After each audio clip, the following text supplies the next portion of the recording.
A boy wakes up in a completely dark place and thinks he's inside a nightmare. Confused, he notices a sliver of light appearing in a corner of that tight little room, revealing a forest outside during late afternoon. Then, a status panel appears on the screen and, with a female voice, tells the user that his name is Dragon Egg. Other than that, explanations about status and items will be provided by the skill Divine Voice, level 1, which will also notify him when he levels up. The dragon asks if this is a game, and the voice replies that Divine Voice cannot provide that kind of information at the first level. He asks who he's talking to and where he is, but the system repeats the same answer as before. Nervous, the dragon ends up moving the egg too much and falling from the top of the tree where it was, gaining the skill Fall Resistance. Besides losing HP, the dragon also obtains the title Clumsy. Living up to that title, the poor thing rolls downhill and almost falls into a lake. At the water's edge, he sees his reflection and gets scared when he confirms that he really is an egg. A very valid reason to panic. However, the system corrects him, explaining that he is actually a dragon egg, an F-rank creature that will give birth to a real dragon, but will die if it breaks too early. The egg has no power at all and almost no intelligence because its brain is still developing, and even though it may one day become a feared dragon, an egg is still considered a great gourmet appetizer, and adventurers usually eat one whenever they find it during expeditions, unless the mother is nearby, of course. Confused by all this talk about dragons and adventurers,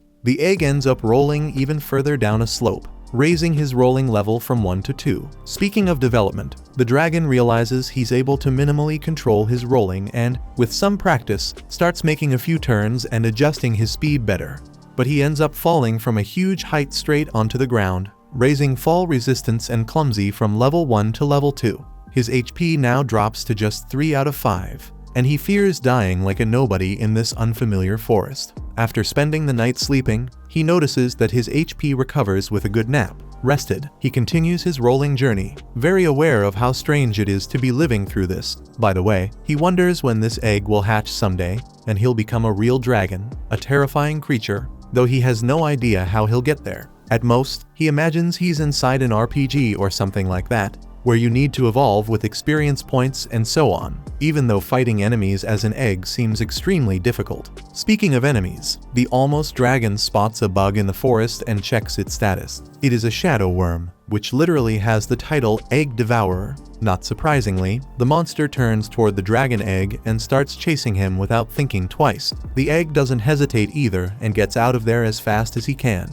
Truth be told, even though he worked a lot on his rolling yesterday, he figures he won't escape this one with that alone, so he manages to think of a strategy to defeat the creature, even under enormous pressure. Soon, when he gets near a cliff, the egg makes a maneuver to leave the worm at the edge, and then, managing to get behind it, he pushes the monster off. Even though he falls together with it, the worm's own body cushions the fall and doesn't damage the egg. Suddenly, the shadow worm lifts its body and emits a strange energy, making the egg think this is really the end. However, the insect ends up collapsing and dying for good. With that, the winner earns 12 experience points, and because of his new title, Wandering Egg, he also receives a bonus exp. Realizing that he truly evolves when defeating enemies, the egg concludes that he really is in an RPG. From this moment on, he is a level 5 dragon egg, reaching the maximum level needed for the next evolution phase. Thus, a development tree is shown to him, where 2 transformation options appear. Baby Dragon, Rank D. Little Dragon, Rank D+. The Little Dragon is a dwarf race of dragon, capable of reaching a smaller maximum size than usual, and feared by adventurers because of its fire breath. The Baby Dragon, however, has very tender meat, considered a delicacy delicious when seasoned. This race isn't very good for combat because its fangs are too small, but its advantage is having the potential to grow and become various species of dragons in the future, even though most end up becoming prey for adventurers. After such an unappealing description of the baby dragon, the egg chooses to become a little dragon, since it seems like the safer option. But suddenly, 2 magical hands appear and touch his shell, saying that he should aim for the top and grow strong, because expectations for him are high. The system then warns that Divine Voice has risen to level 2. When the voice disappears, the egg reflects on what he just heard, and even though he felt safer becoming a little dragon, it's true that the baby dragon can evolve well if it survives. With that, his choice is made, and the egg hatches, giving life to his new race, Baby Dragon. From there, the system notifies him about his new level 1 title, Son of the Dragon King, where all resistance skills below level 5 receive a boost. Aside from that, he also gains abilities like Dragon Scale and Baby Breath. Checking his status window, his stats increased considerably, but it seems his HP and MP do not return to maximum after he evolves, which means he needs to sleep anyway to recover. Finally, the dragon thanks the Shadow Worm for providing that pile of experience points, but setting that aside, the little monster begins to feel a huge hunger the moment he lays eyes on the insect. It's true that the worm is grotesque, but the dragon's instincts speak louder, begging for the winged monster to devour its prey and regain strength for the next challenge. Since that's the case, even if he wasn't comfortable with it, the dragon dives into the worm and viciously feeds on his victim. After all, according to him, you can't grow without consuming protein. To be completely honest, the baby dragon slept just as his race claims, like a baby. When he wakes up on the trunk of a tree, for a moment he thinks he's going to look at his paws and see that, in reality, they're his human hands and he has returned to his previous life. However, no such thing. There he is, in this strange new world. The only conclusion that seems obvious to him is that, even though he has no idea how, he ended up reincarnating in another universe, where he lives inside an RPG in the skin of a child dragon. Thinking about it now, the dragon can no longer clearly remember who he was before this. He only has the feeling that he used to be human, as if his memories had been devoured just like the Shadow Worm. Speaking of which, when he looks back, the winged lizard notices the sudden presence of several shadow worms very close to him. And now that he is leveled up, he no longer feels the slightest fear of that type of enemy. On the contrary, he attacks the entire group without hesitation, tearing them apart one by one and accumulating enough experience points to reach level 3 as a baby dragon. With that, he gains access to Baby Breath, a fire ability that greatly increases his combat capability, making his path to more and more experience points much easier. In that same fight, due to the number of enemies defeated, the baby dragon acquires other skills like Dragon Punch, reaching as high as level 15. Then, after finishing off all the worms in the area, his stomach starts rumbling again. Even with all the insects available for him to eat, the dragon thinks about eating something different this time, and then he spots a handful of mushrooms near a tree. However, after eating those fungi, all he gets is an intoxication that makes him throw everything up, which teaches him a valuable lesson. Don't eat random mushrooms without knowing what they are. At least, the clever little guy acquired the skill Poison Resistance, although his clumsy title has now increased to level 3. Next, the baby dragon quickly realizes he won't survive just on insects. So after feeling sick from the mushroom, it's time to look for a new prey, something with more substance. Going deeper into the forest, the dragon comes across a level 6 gray wolf, whose stats are weaker than his. Right away, he thinks it would be a great idea to hunt that wolf. So, showing impressive speed, he positions himself next to the lupine creature and scorches it with fire. In fact, by doing that, he notices he could turn his victims into a nice barbecue, which ends up improving his cooking skills in this wild world. Separating a grilled piece of meat and taking a bite, he concludes that this is exactly what he needed. As time goes by, the baby dragon starts enjoying hunting gray wolves and grilling them, eventually reaching level 20. Since he needs to reach level 25 to evolve again, the baby believes it shouldn't take long, although he notices he's leveling up more and more slowly. At least he's practically becoming a professional grill master from roasting so much meat, which means he's adapting to this new life without too many problems. Even so, it's really annoying to spend the days only listening to the divine voice, which has sort of become his only friend in this strange world, even though, truth be told, she's far from being a friend at this point. Speaking of which, the baby dragon hears distant voices, and although he can't understand a single word, he gets excited upon realizing they are human voices. Without wasting time, hiding behind a tree, he approaches and discovers a trio of humans dressed in tunics and armor, yet another proof that the baby dragon is indeed in a medieval fantasy world. And speaking of that, he needs to remind himself at all times that he is now a dragon, something that could scare people.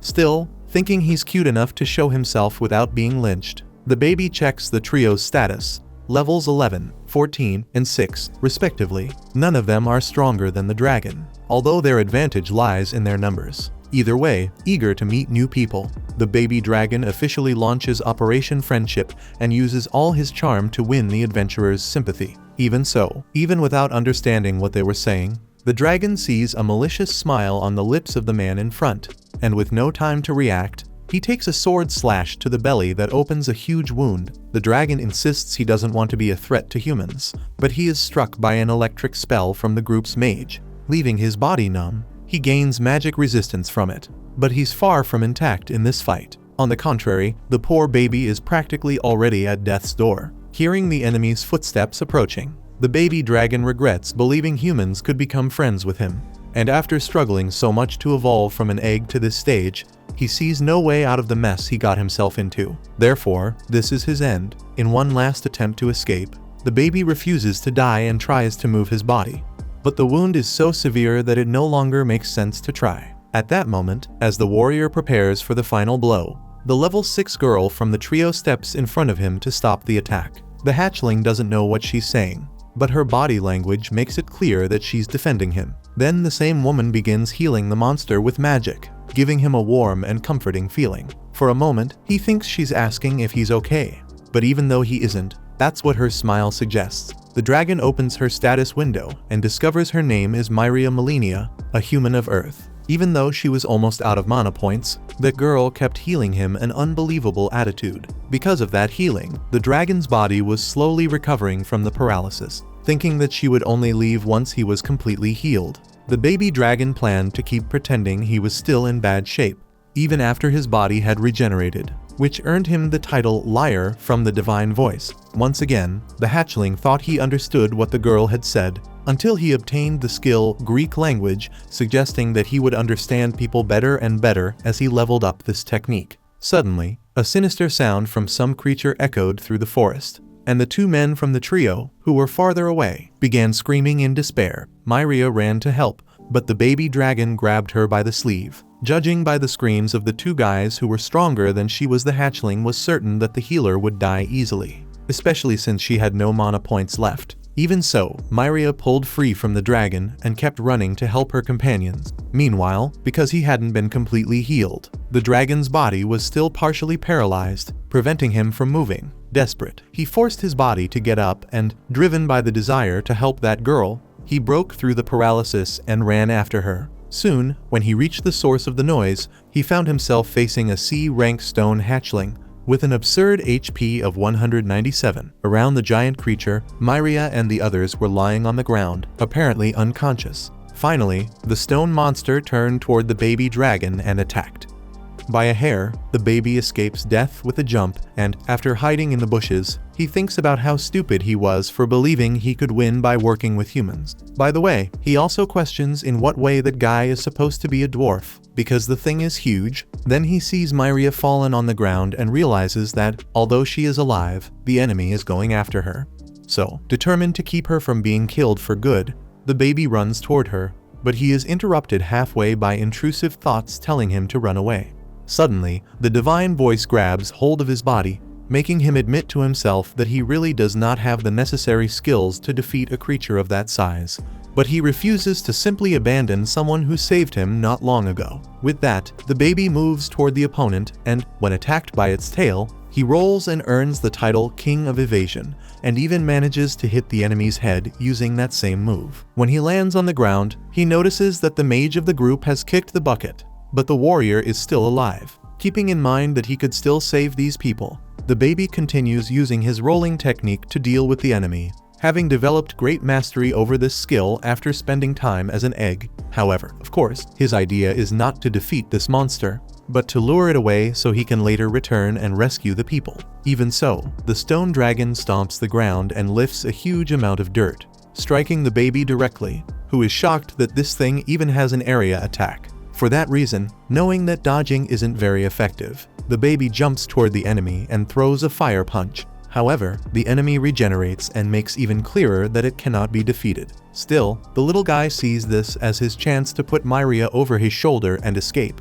At that moment, he looks at the man who is still alive, but knowing he has no time to save both, he at least could take the girl away. While carrying Myria to a safe place, the dragon realizes she is losing HP because she is bleeding, so, in a desperate attempt, he tries to cast a healing spell, but realizing he must act instead of relying on a fantasy in his head, He uses his sharp sense of smell to find out from which direction Myria came, in hopes of finding a safe place. After identifying the human's scent, he runs that way with great effort and needs to double his speed when he is attacked by a pack of gray wolves that, by insisting on the chase, manage to surround the dragon. With no escape, the monster defends himself. A few minutes later, Myria slowly opens her eyes and sees the baby dragon standing against several wolves at the same time, fighting bravely against all of them to protect the human. But she soon closes her eyes again and blacks out, after winning the fight with enormous effort, already at night. The baby dragon continues escaping with Myria on his shoulders. However, he begins to reach his physical limit. Luckily, just as he is about to collapse, the dragon finds a human village and cries out for help. Unfortunately, the humans do not understand what he is saying. They only hear the horrible growls of the creature he truly is. So the men who hear the sound run outside armed with work tools to protect themselves. One of them even drives a spear into the dragon's leg, and the poor creature can do nothing but hold Myria on his shoulder and beg for help. Fortunately, one of the men recognizes that the person being held by the creature is Myria, which calms down the others. After insisting many times and realizing he won't get anything across by speaking, the dragon lays the woman on the ground and runs away. The men quickly rush to check on Myria and, seeing her condition is serious, they call for Marielle. Meanwhile, alone in the forest, the baby at least feels relieved that the girl is safe, even though he cannot say the same about his thigh, since the wound left by the spear is terrible. At that moment, he learns that no matter what a dragon does, he is still a dragon. As a consolation prize, the divine voice gives him the title Little Hero. At sunrise, in the village where she was taken, Myria wakes up after a long rest and finds Marielle by her side. The elf had to bring her there to treat her, since the situation was bad enough that she had to use white magic at a level she hadn't used in a long time. Not to mention, Myria slept for 2 full days, which shows just how severe her injuries were. As Myria tries to understand who brought her to the village, Marielle grumbles that, as she had always said, the human shouldn't have let Daz influence her like that. Speaking of which, Myria asks if her companions are alright, and her friend says that Grants is dead. His body was found in the forest, and, from what was said, something very heavy fell on top of him. She also comments that she never imagined Daz would try fighting a stone dragon again, which was a huge stupidity, thinking about it now. Either way, the men didn't find his body, but judging by the situation, he was probably devoured. Believing she is the only one who survived, Myria can't hold back her tears and blames herself for not convincing Daz to turn back before it happened. For her part, despite everything, Marielle is satisfied with the girl's survival, especially because she knows how much Daz isn't the type to listen to others. Even so, Myria doesn't think he is a bad person. If there is something she admires about that man, it is the fact that he is always the first to face the monsters that approach the village. And that was one of the reasons he was such a big influence on the kids. However, something was different on the day they went into the forest. Myria had seen Daz arguing with a man in the tavern just because he said Daz wasn't capable of defeating a stone dragon, since he had run from one last time. Annoyed, the adventurer argued that that was 10 years ago, and today he certainly was capable of taking that monster down. Obsessed with this, the man went after Grants and Myria to join him on a dragon hunt. According to him, Marielle allowed this expedition, although Myria reminded him that the elf had already made it very clear that she should not accompany this guy if he tried to face the stone dragon. However, Daz used emotional blackmail, saying that he and Grants would go after the monster anyway, and that, if the woman didn't go with them, the two of them would possibly be killed. Concerned for her friends, Myria agreed to go with them, as long as Daz promised they would leave if things became too dangerous. Regretting what happened, Marielle states that Daz died because of his huge ego. On the other hand, she celebrates the fact that Myria managed to reach the village despite her severe injuries. Since she brought it up, Myria asks if someone carried her back, and the elf simply says that she was attacked by a monster outside the village. Confused, Myria only remembers that she lost consciousness when she was attacked by the stone dragon, and only woke up now, so it would be impossible for her to have returned on her own. But Marielle insists that this is the only way, since no villager went into the forest that night except for the expedition trio. In fact, as far as the elf knows, Myria was found unconscious at the entrance of the village and was about to be attacked by a monster, but Gregory scared the creature away. Faced with these facts, Marielle believes her friend lost her memory after the intense trauma she suffered. Trying hard to remember what happened, A brief memory of the baby dragon fighting wolves appears in the human's mind, so she asks what the monster that attacked her looked like. But the elf has no idea, since it had already disappeared when she arrived at the scene. Speaking of him, the little hero wakes up and is surprised to have recovered all of his health, something he did not expect considering the severity of his injury. In the end, this seems to be an advantage of being a dragon, since a human would never have the same regeneration. Worried about Myria, the dragon wonders how she is doing. Although he saved the girl, the baby knows he could have easily been killed by that giant creature, because even though he became stronger after evolving, he still couldn't compete with that thing. Everything could have been different if he were more powerful. Therefore, the baby dragon is shaken by a strong desire to become stronger. Driven by his determination, the baby dragon uses a very clever strategy to lure several shadow worms into one place to farm exp. In this case, he hung one worm on a tree, forcing the creature to use its Call Allies skill, thereby controlling the exact spot where reinforcements would appear, what could be called the perfect trap. Because of his idea, the baby dragon was rewarded by the divine voice with the title Path of Evil, which he honestly did not like very much. Regardless, the little guy couldn't waste the opportunity he created, so he went straight for the monsters. Despite admiring their loyalty for coming to help a friend, the baby dragon roasted all of them and leveled up to 25, meeting the requirements for his next evolution. Excited, he is presented with his possible options: Mini Dragon, Mini Angel Dragon, Child Dragon, Marble Child Dragon, Plague Young Dragon. Confused, the first thing the baby notices is that the last one seems quite sinister. Now he has a few questions. What on earth is the difference between mini and child, or between baby and little dragon? Fortunately, the divine voice appears to explain that being a little dragon does not mean you are small, but rather that you will not grow beyond your current size. Little dragons level up quickly, but are inferior to babies in terms of abilities and development potential. In short, the little dragon is the short path.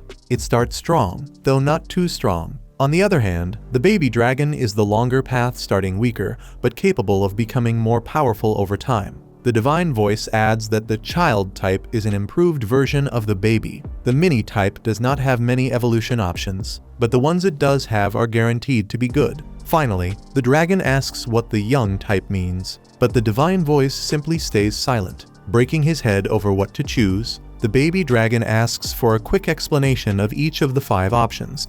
So, the divine voice begins again. The mini dragon is small, like the little dragon, but has slow growth and few evolution paths. In exchange, it can evolve further if it shows potential. The baby thinks this option is terrible because of its slow growth and few future paths, so he discards it immediately. As for the mini angel dragon, known as the helper spirit, this dragon devotes its life to helping others. But although it is good with white magic, it is not effective in combat. Assessing this option, the baby doesn't like the idea of being weak in battle, but he remembers how much he wanted healing magic like Myria. Next, the child dragon is the natural evolution of the baby dragon, which, as it grows, strengthens its physical abilities, something that greatly appeals to the baby, as it is a recommended path for his current class. Moving on to the marble child dragon, these dragons have undergone a mutation and have a drop-shaped pattern on their skin. They possess more magical power than most other dragons. The baby considers this option,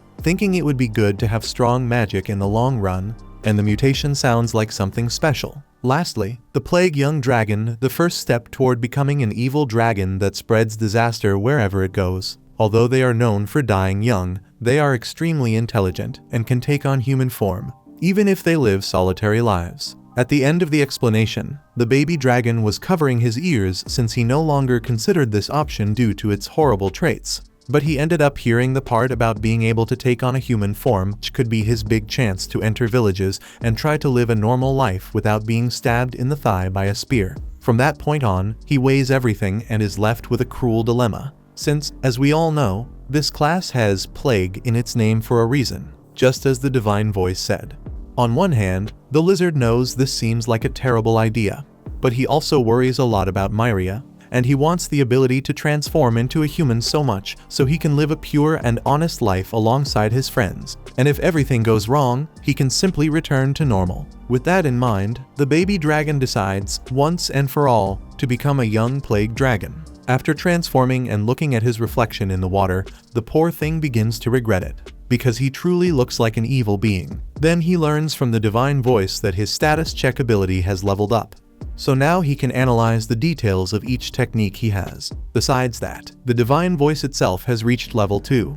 And the young plague dragon has gained the skills Flight and Dragon Scale Dust. His bite ability evolved into poisonous fangs, and he also received several other powers that give the dragon a headache. Lastly, he receives the title Calamity, and the villain title has risen to level 2. Starting to become genuinely worried about the class he chose, the dragon checks his abilities and cannot find human transformation anywhere, which was the one thing he wanted most. Desperate, he demands explanations from the divine voice, but it cannot provide that type of information at his current level. After lying down for a while to reflect on everything that's happening, the young plague dragon collects his thoughts for a moment and tries to figure out other important things, such as who the divine voice even is. Again, it says it cannot give information about that. So the dragon turns his attention to Dragon Scale Dust. The divine voice explains that when the dragon flaps his wings, he can spread a weakening miasma that affects everything around him. At the maximum level, he can poison entire nations simply by flying over them.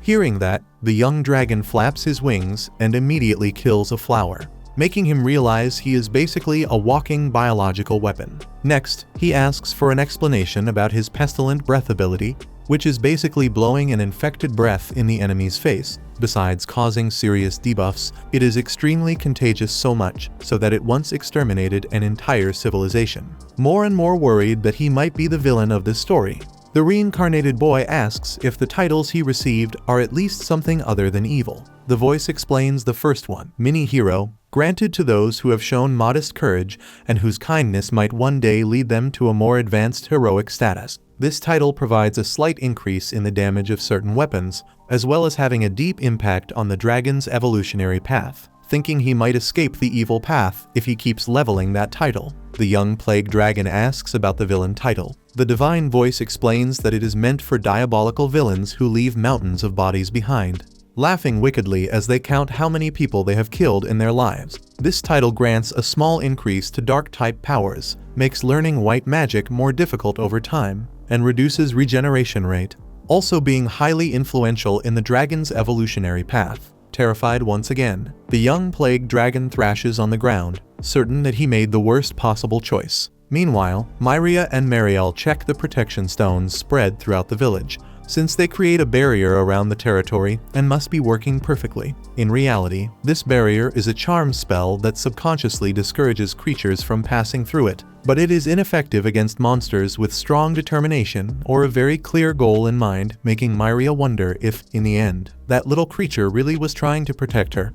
Either way, since that thing managed to get past the barrier, Mariel needs to make sure it never happens again. So the two head to the next protection stone for the elf to cast a spell on it. At that moment, Myria admits she has a strong feeling that she was saved by that little dragon in the forest. The elf asks if the human is developing feelings for a monster, and Myria quickly explains that she is not. The friend then explains that monsters evolve into different forms and become stronger as this happens, and that they can level up by hunting other creatures. Different types have different maximum levels, and once a monster reaches this peak, it evolves a rank, then repeats the process until it becomes more and more powerful. Myria finds it hard to believe that people in the past discovered the nature of monsters, but Mariel doesn't understand what the woman means, since she herself already told Myria these things 11 years ago. The issue, according to the human, is that she was only 5 years old at the time and so short that she had to look up to face the elf. Feeling like she was called short, Mariel looks at Myria with a face that says she could easily commit several misdeeds against her. Setting that aside, she explains that special people appear from time to time, capable of hearing the divine voice and sharing information about monsters, levels, and everything else. For example, there are saints and heroes responsible for humanity, knowing everything it knows about this subject. In any case, in summary, every creature seeks only power, which makes them increasingly ferocious and dangerous. If that dragon really saved Myria, the elf is certain that one day those fangs will turn against the human, because monsters are nothing more than reflections of their own instincts, and it is not wise to place human expectations on a being that is nothing more than that. In the end, coexistence between monsters and humans is simply incompatible. Speaking of him, the young plague dragon doesn't give up after realizing he is on the path to becoming the villain of the story. On the contrary, he promises himself he will evolve very quickly so he can return to the right path. Just like in Ice Sky stories, he wants to be the hero, not the demon king. Above all, he needs to learn human transformation so he can go to Myria's village. Finally, the dragon begins his journey in search of XP to level up and get out of this situation as soon as possible. But the bad phase keeps following him. After all, the poor guy is suddenly tangled in a web while calmly walking through the forest. And if the web was strong enough to hold a dragon, it's only fair that the one responsible for it is just as strong. In this case, a giant spider shows up to wrap up her dinner with her D-rank strength. Besides being trapped, the dragon assumes he's not capable of defeating an enemy with that kind of power. But when he receives another burst of web, he needs to act quickly.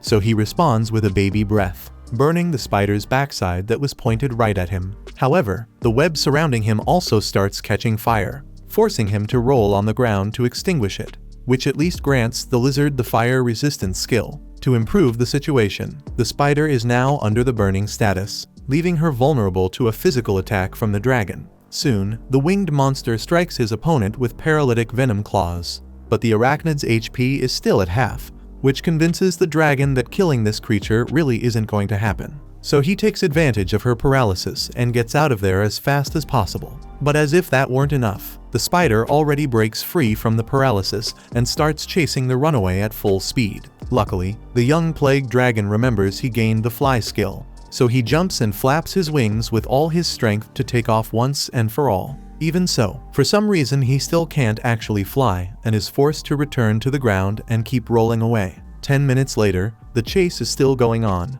and the dragon has already given up on the idea that the spider might run out of energy. Fortunately, he levels up his roll skill to level 3, which increases his escape speed and grants him the title Chicken Run. Even annoyed with this cowardly title, the lizard can't think about it for long, because he's heading straight toward a cliff. At high speed, there's no time to stop, and he just confirmed that his flying ability isn't reliable. One way or another, the only option is to roll as fast as possible and jump, hoping to reach the other side. He does it, and upon reaching the sky with good momentum, the young plague dragon spreads his wings and manages to glide to the other side of the cliff. Thinking he escaped the threat, he looks back and notices a small detail.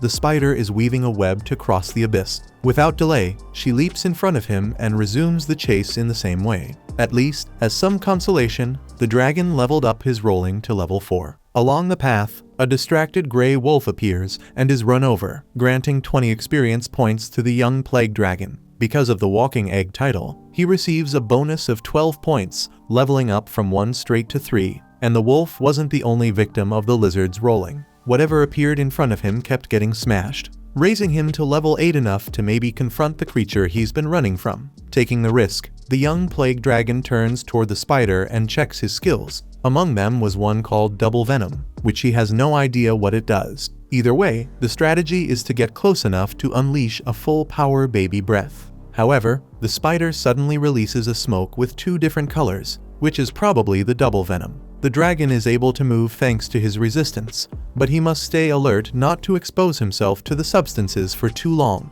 The spider is clearly waiting for him to faint so she can strike. But since she doesn't know he has resistance, he thinks of a counter-strategy, pretending to be dead so the enemy approaches. After acting his heart out, the young plague dragon would feel like an idiot if it didn't work.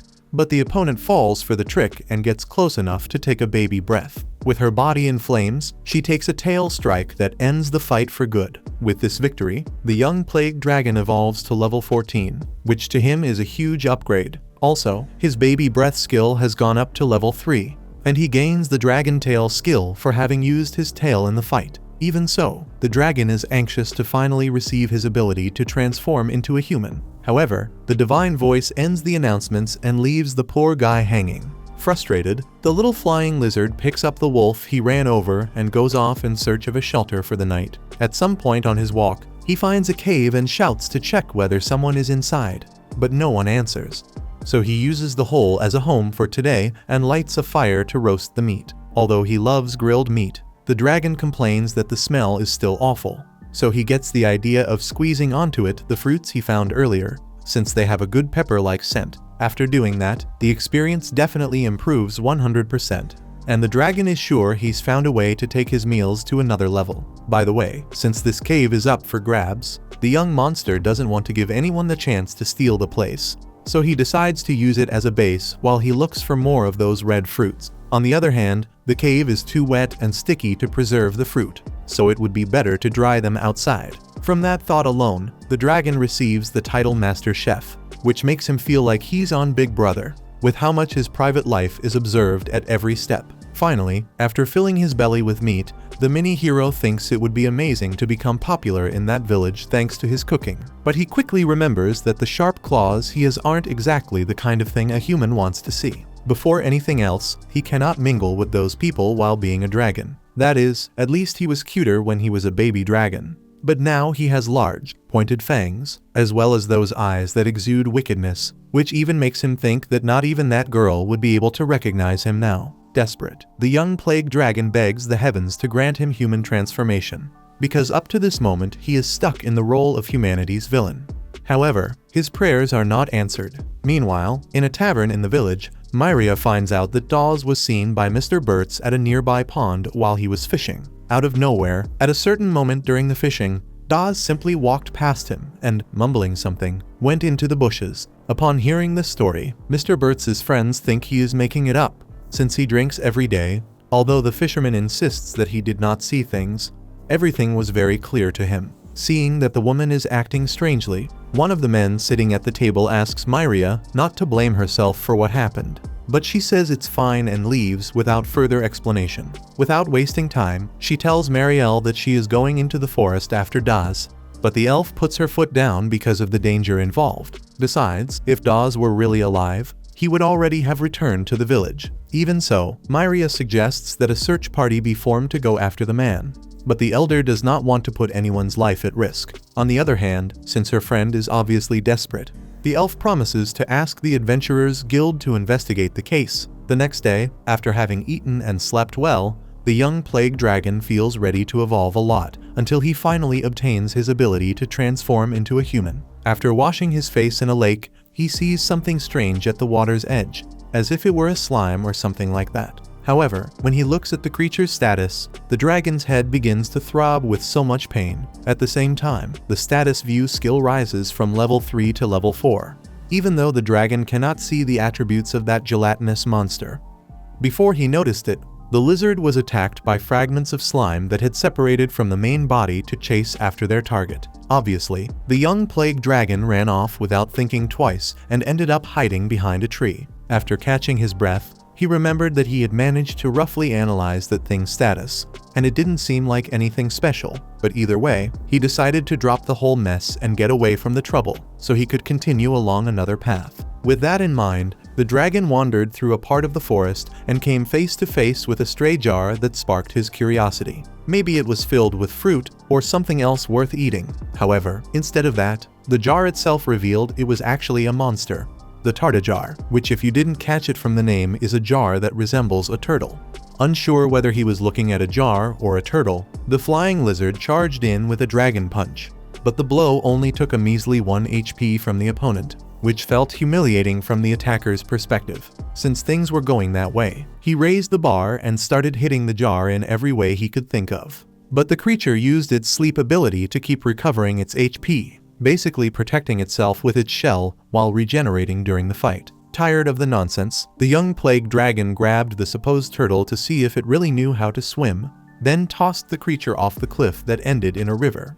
With that, he earned 36 experience points and, because of his walking egg title, got a few extra points as well, leveling up from 14 to 15. On top of that, he gained the title Rogue King, and his Malefactor title leveled up from 2 to 3. However, aside from these last gains, another situation didn't look promising at all. A whole legion of Tartajars appeared to help their friend who, upon being thrown off the cliff, had used its Call Allies skill which, unsurprisingly, called its allies. To raise the stakes, the army of walking jars merged into one, forming the Tartajar Megazord, which was literally one climbing on top of another their choice, becoming a mountain of jars or turtles. The young plague dragon, for his part, didn't acknowledge them at all. He simply grabbed the first jar at the base of the stack and threw it at the vertical line of enemies, shattering all of them at once. With that, he acquired the meteorite skill. He also earned 594 experience points, not counting the walking egg bonus, and that took him straight from level 15 to 30. This also raised his flight skill from 1 to 2, and status vision from 4 to 5. Without a doubt, the dragon realized that defeating an entire group of Tartajars had been the best thing he could have done. Speaking of which, he checked the jars those creatures used as shells and noted that they didn't seem to be made of material as sturdy as you'd expect. Setting that aside, the important part was that he now had enough meat to eat until he felt sick. But speaking of feeling sick, he thought it would be good to have a little salad to balance his diet. And lastly, since the topic was balance, what was really leaving the poor guy shaken was the fact that he still hadn't unlocked his long-dreamed-of ability to transform into a human. And it was even more frustrating knowing he had leveled up 10 times and that damn skill still hadn't shown up. Suddenly, while walking through the forest, the young plague dragon saw the sky glowing with an intense purple light, along with the sound of footsteps among the trees. Cautious, he advanced quietly, searching for the source of the noise, and eventually found some kind of bear wandering through the woods. On the other hand, there was something strange about that animal, especially the way it walked. Since it was too far away, he couldn't see its status, but he could at least check its species. It was a mud bear, meaning a Barurso, a D+ rank monster. Even though the level wasn't that high, he couldn't afford to underestimate it, especially because it had good recovery skills. Since it was the same level as the young plague dragon, he wondered whether he could take it head-on. But what caught his attention most was the fact that the creature was made of mud. Maybe, after defeating the bear, he could mold the mud using fire and build a custom jar to serve as furniture for his shack. With that idea in mind, the winged lizard took advantage of the mud bear being distracted and approached quietly, climbing onto a strategic tree trunk that offered the best angle for an attack. Once ready, the dragon leapt in and was already smiling at the easy victory, but was caught off guard when the bear simply opened its belly, revealing an interior full of mud spikes, as if its torso were an Iron Maiden, that medieval torture device. Afraid of being lovingly embraced by that paradise of spikes, the dragon relied on agility, using his roll skill, which gave him the mobility he needed to avoid becoming paste inside the beast's artificial stomach. With a sequence of rolls no comment, the dragon managed to take 15 of the bear's 40 GP. But as the divine voice had made clear, this creature had excellent restoration abilities, and of course it used that skill to return its health to full. Seeing the situation, the dragon rolled around the mud bear while thinking of a way to finish it off. At his current level, defeating this opponent in a single blow was out of the question. The strongest thing he had learned so far seemed to be meteorite, but obviously he couldn't grab a monster this big and toss it like he had done with the Tartajar. So for now, the strategy would be roll, hit, and run. Roll, hit, and run, repeating the process while the mud bear lost mana. However, tired of being rolled on, the mud bear surprised him by unleashing a sandstorm which, once it ended, left the bear transformed into an even sturdier and spikier version of itself, preventing the dragon from continuing to attack with his roll. On the other hand, the mud bear has only 19 mana points left out of a total of 100, which shows that it's at its limit. Even so, the enemy can still put up a fight, enough to tear off one of its own spikes and throw it at the target, who dodges by reflex at the very last moment. Analyzing the material the opponent's body is made of more carefully, the young plague dragon counterattacks and, taking advantage of his speed, quickly closes the distance and rips off one of the mud bear's arms. After all, it seems that the clay softens when it's far from the bear's body. Not only that, the dragon is smart enough to shape the arm into a sphere that can be used in his meteorite skill. Said and done, the young plague dragon delivers a powerful strike that melts the mud bear's entire upper half, finishing the fight and granting a total of 150 XP, which was doubled because of the title walking egg.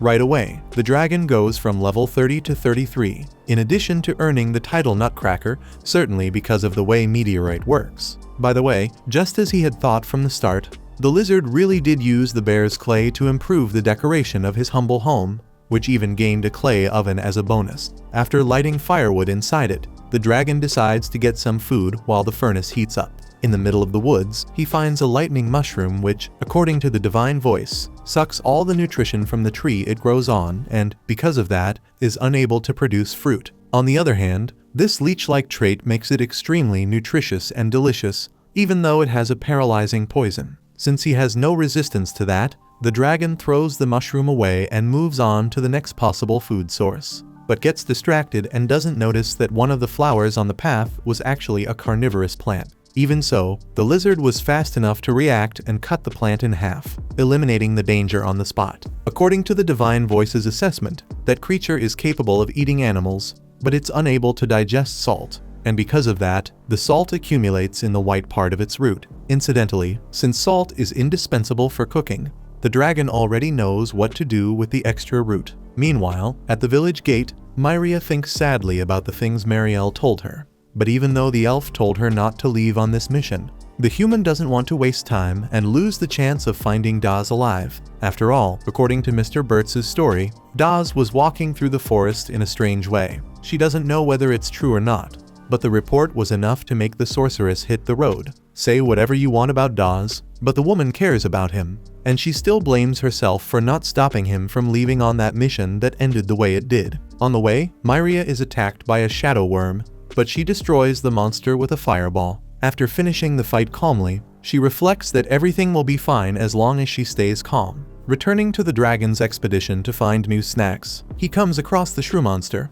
a creature capable of moving at higher levels and attacking people, and its flavor, which resembles meat, makes it a highly desired delicacy. Happy to have found something decent to eat, the dragon then encounters another strange mushroom, this time called Moro Troja, which, unlike the others that were at best level C in value, has an A-level value. This mushroom is so valuable that it can restore an entire nation's economy if well cultivated. As if that weren't enough, it's a hallucinogen that causes intense euphoria, meaning only positive traits. 500 years ago, people discovered that they could mix this mushroom with certain stimulants, which ended up creating a massive number of drug addicts in that society. Upon hearing that last part, the dragon doesn't think twice before setting fire to the entire cluster of Moro Troja, raising his mini-hero title from level 1 to 2. Meanwhile, Myria hid from a wolf pack running toward the direction she was walking, allowing her to continue her path once they passed. At that moment, the young plague dragon finds a fruit called Piperus, valued at beep, with a unique aroma that stimulates appetite and was, for a time, considered the most popular seasoning. Long ago, the demand for such high-quality spices was so great that this fruit was worth gold. The lizard takes some home to try the spice out. Speaking of home, Myria is getting farther and farther from hers and, as a result, is wandering deeper into the forest. She knows that as she goes deeper, the dangers she may encounter will get worse, so she decides to take another look at the areas closer to the village and then return home. When the dragon returns to his shack, he manages to use the lightning mushroom as a source of electricity to light the cave. Besides that, the oven had already heated enough to harden the clay he had shaped into cooking pots. Without wasting a second, he begins preparing dinner with the delicious ingredients he collected in the woods, resulting in a magnificent dish brought to life by the salt and seasoning. After devouring a portion of the meal, the dragon levels his Master Chef title to level 2, and also gains the Artisan title for his ceramic work. Feeling no nostalgia for his former life, he gets excited thinking about what he'll build next for his home or what he'll cook for tomorrow's lunch. The next day, during a carriage ride, a beastwoman hears that they've arrived at the forest, so she wakes Miss Melcia from her sleep. When they step off the vehicle, she has no doubt that this is the place the guild sent them to investigate, Noah Forest. Some time later, the dragon returns from another hunt and, besides separating the pelts of the wolves he hunted, uses part of the collected meat to prepare lunch and leaves the rest to dry outside the cave. However, before long, some monkeys steal the meat hanging from the trees to eat it, which makes the dragon furious. He definitely needs to do something to stop anyone from stealing his food. So he begins preparing a poisonous potion with several suspicious mushrooms and soaks the meat that will serve as bait for the monkeys. By the way, the mini-hero has started to tell which plants are poisonous and which are not, now without the help of the Divine Voice. Setting aside the poisoning of the monkeys for a moment, he finds a beautiful flower field whose soil grows the perfect flowers to decorate his little house flowers that, with their unmatched beauty, could serve as a remedy for the pains of the world. Suddenly, in the middle of his poetic thoughts about flowers, the mini-hero sees a creature sprout from beneath the blossoms, something he had never seen before. According to the status panel, it was Leserda, the poison princess, owner of an endless amount of extremely poisonous abilities. The dragon becomes afraid to get close to the monster, and for good reason. Lacerda bites the dragon's shoulder and injects a dose that increases his poison resistance from level 3 to level 4. But the substance is so strong that it makes the lizard fall to the ground and lose part of his movement. Check out these videos appearing on your screen and subscribe so you don't miss the next part.